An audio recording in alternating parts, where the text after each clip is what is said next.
রেসিপিগুলো ভালো লাগলে একটা লাইক, একটা কমেন্ট দিয়ে আমাকে আরও এগিয়ে নিয়ে যেতে সাহায্য করবেন। আমার উৎসাহ বাড়বে। আপনাদের জন্য নতুন নতুন রেসিপি নিয়ে আসবো, নতুন নতুন ফুলের ভিডিও আনবো, নতুন নতুন জায়গার ভিডিও আনবো। আপনাদের সহযোগিতা আমার একান্তই কাম্য।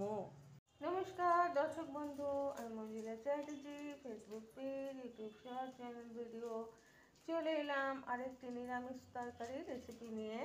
আমি পটলগুলোকে এইভাবে কেটে নিয়েছি লম্বা লম্বা করে, পেঁপেগুলোকেও ঠিক এইভাবেই লম্বা করে কেটে নিয়েছি, আর আলুগুলোকেও সব সবজিগুলোকে লম্বা করে কেটে নিয়েছি। সঙ্গে আছে বিন, ইনগ্রিডিয়েন্টস আছে পোস্ত, টক দই, আর ফোড়নে দেবো আমি 5 ফোড়ন, কাঁচা লঙ্কা, আদা, আপনারা চাইলে শুকনো লঙ্কা ব্যবহার করতে পারেন। চলুন আজকের এই নিরামিষ রেসিপি আমি আপনাদের সাথে শেয়ার করছি। চাইলে আপনারা আরও সবজি এখানে অ্যাড করতে পারেন। আমার বাড়িতে যা ছিল সেটা দিয়েই আমি করছি। তেলটা গরম হয়ে গেছে, এবার আমি দিয়ে দেবো এবারে 5 ফোড়ন। দিয়ে দিচ্ছি চেরা কাঁচা লঙ্কা, লঙ্কাটা সাংঘাতিক ঝাল হবে, আমি একটাই দিলাম।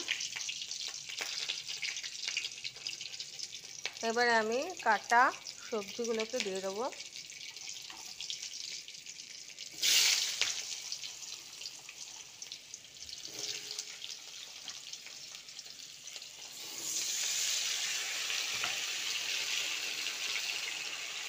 আর মশলা দেবো আমি এখানে ধনে গুঁড়ো, জিরে গুঁড়ো, হলুদ গুঁড়ো আছে, এই মশলাটা দেব।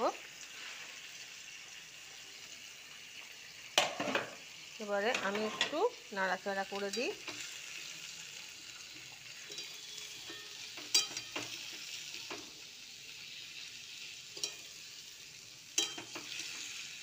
পাঁচফোড়নের স্মেলটা খুব সুন্দর বেরোয়।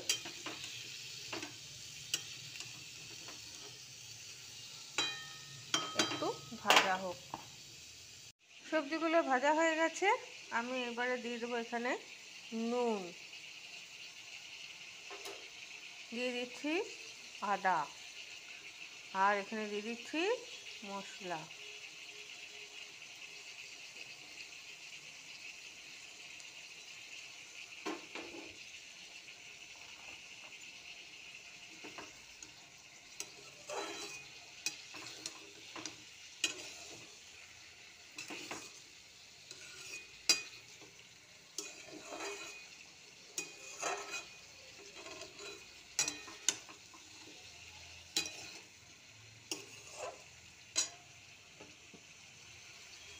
এবারে দিয়ে দেবো পোস্ত।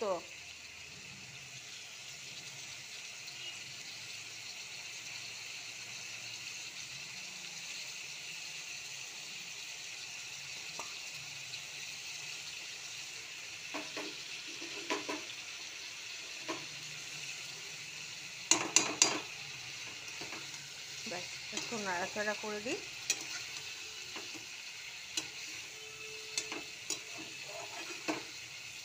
দইটা দেব সবার শেষে,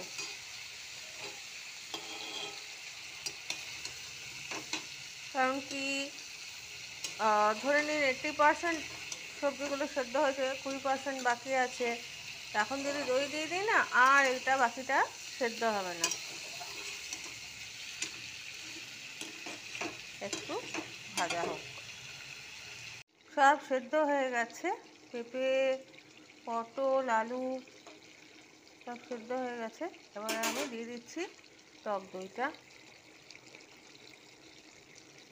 তার সঙ্গে আমি দিয়ে দেবো এখানে একটু চিনি, ঝাল ঝাল, নুন মিষ্টি মিষ্টি, টক টক।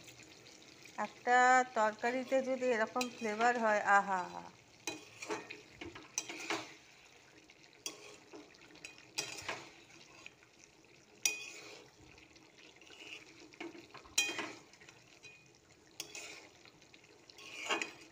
তো ব্যাস হয়ে গেল।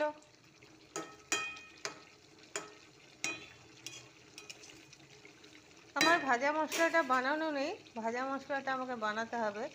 ভাজা মশলা দিলে আরও সুন্দর লাগবে খেতে।